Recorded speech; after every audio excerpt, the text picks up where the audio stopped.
So in exploring the core's approach to whole child education, while the center is focused on social emotional learning as part of a whole child cognitive development approach, the 5 areas of academic expertise does include assessments.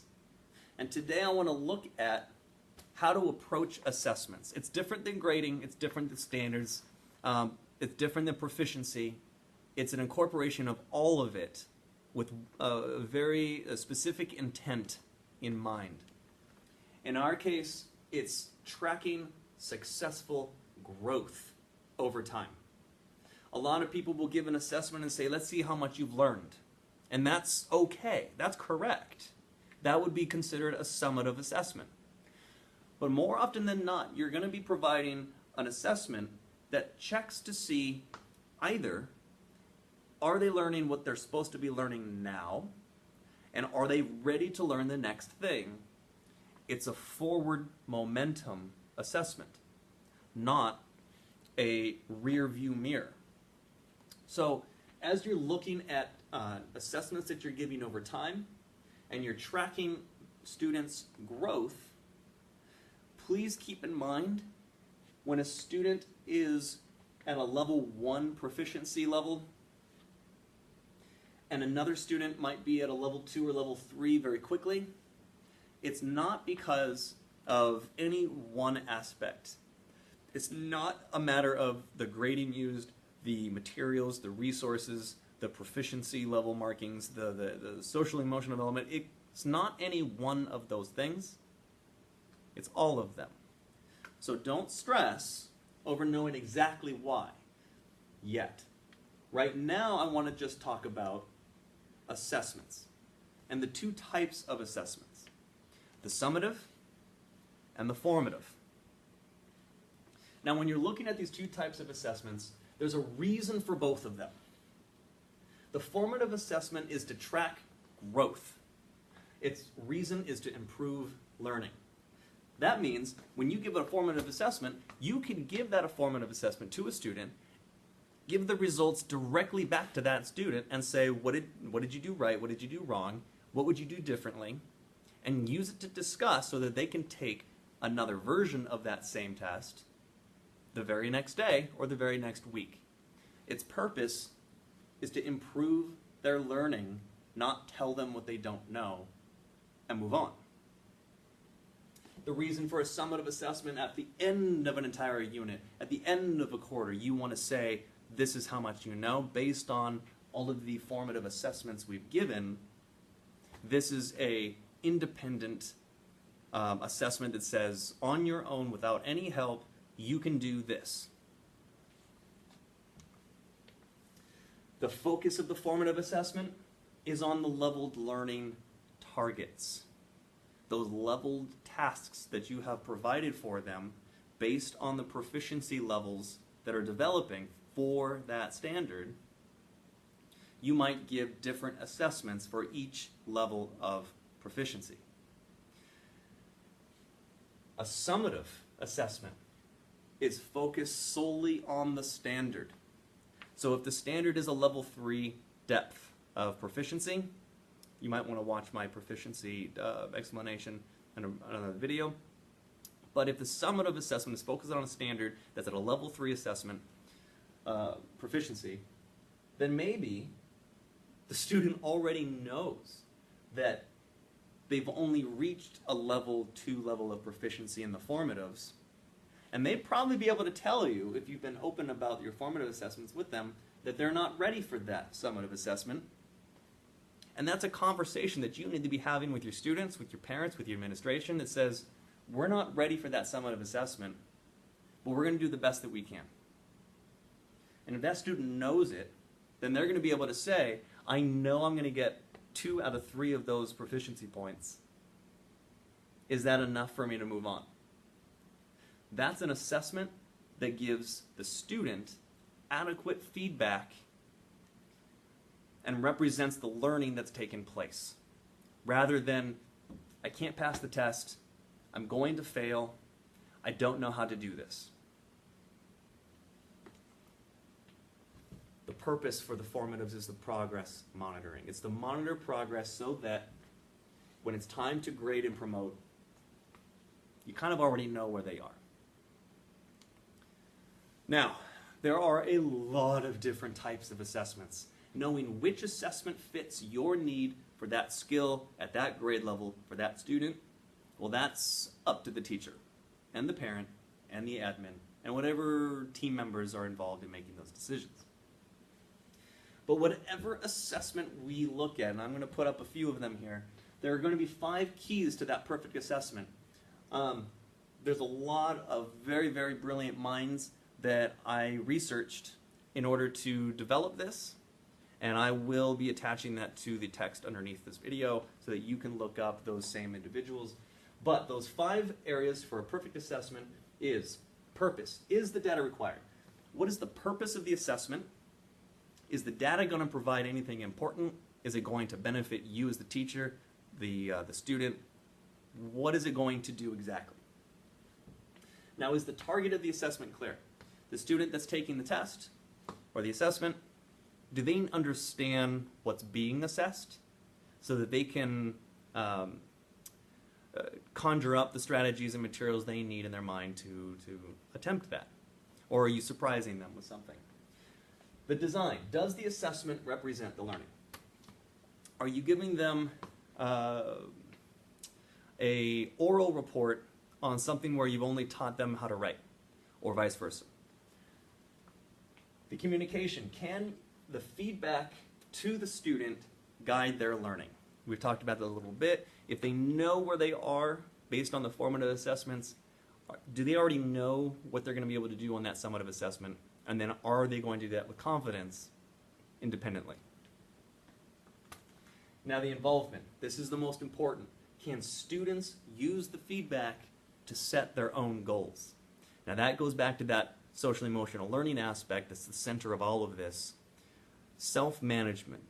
When you give a student an assessment and they get the results back, do they know to ask what did they miss and how can I do better the next time I do this? That's something you have to teach students to do. And if you involve students in this process, the instructional practices are going to shift. The involvement, the engagement, it's going to improve for many of the students that you teach this to. So as we look through all the different types of assessments, I want you to be looking at which ones you typically use and why. The selected response questions are generally, across the board, easy to score, and I use them all the time, and I need to do better about this. Because multiple choice, true, false, matching, fill in the blank, they're very easy. I can automate them. I can do a quick check to see if they know it. Do they recognize the vocabulary? Can they quickly write down the word that they need to know? It's all really, for the most part, basic recall, level 1 type responses. And it's very easy to quickly check who's ready to move on to level 2. Now, you can do level 2 work, level 2 proficiency, with these types of questions, especially when the responses they have to choose require them to think about a skill or concept in order to select the correct response. It's a tricky thing, but keep in mind the true-false. There are a lot of hiccups in true-false where if you don't phrase the question correctly, it can be terribly misleading, causing the student to think they're right, but actually be wrong based on semantics, pragmatics. The way you phrase the question is very, very important. When you match, there's lots of information that you can get through. It's easy to score, but you miss one thing. It might affect a number of different things, depending on how the question is prepared. So, it's easy to skew a student's score if they miss one thing rather than actually representing what they really know. Fill in the blank, it's a clear answer, reduces guessing. It does take a little bit longer to score. It's not an essay, but you do have to look through it. It's difficult to just say, automate this and look for just this word, because sometimes there's another synonymous word that a student can write, so you have to look through and be pretty clear about that. Now, there are written responses, short answer, extended essays, and interpretive. Now, when you look at short answer written responses, they're brief. There's limited number of answers, and when you look through them, you can quickly see, yes, the student got it, no, the student didn't. The extended has more detail. So depending on what it is that you're actually assessing, you might need that type of assessment. And there's various answers that they could give, various support and reasoning and rationale and style. It's a type of assessment that can be very beneficial depending on what skill you are assessing. Now, the interpretive essay, the interpretive written response, that one's tricky. It's a little more free form. It's typically short. It's typically more detailed. And it's targeted on the reasoning rather than the bigger concept or idea or the skill set. So that one, I can talk about it on a different day, but the performance tasks, what I need to move on to now, because any performance task is going to represent a higher level of assessment, generally speaking, because depending on what you're having them do, what skill you are assessing, the actual physical task that they're creating could be as simple as a performance task that has them create a mural or a picture of somebody without any further depth besides just that basic recall. Or a box, what do you call those shoe boxes where they do the diorama?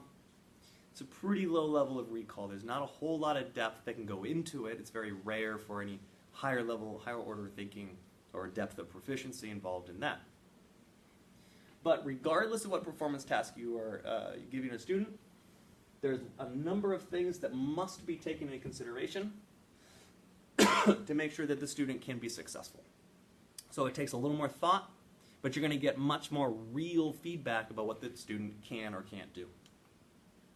And lastly, personal communication. These are some examples. You can have instructional Q&A, which are informal types of assessments that you can quickly gauge what do they know, what do they don't know. Conferences and interviews, one-on-ones, or even with two students, where you're asking them questions, trying to get what they know out of them. And that's a very effective way, but it's time-consuming. So a lot of teachers shy away from it, because when you're doing that one-on-one, what's everybody else doing? There's a time management expectation there that's very difficult to prepare.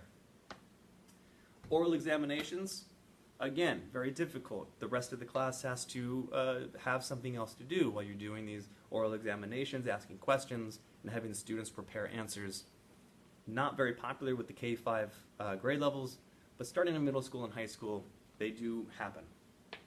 Journals and logs, students writing to explain. That is a form of communication where they are writing either short journal entries or longer exploratory research papers.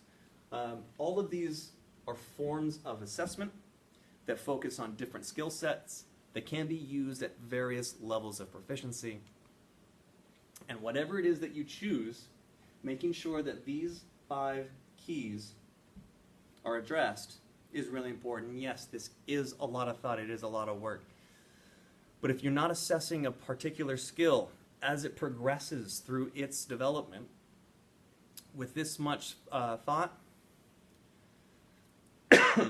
you might want to question what kind of data you're receiving, why, what it's for, and whether or not the student is benefiting from it. So again, tracking successful growth is the key to valuable data collection from assessments, and that's the conversation point that is important to have with teachers, parents, administrations, and students.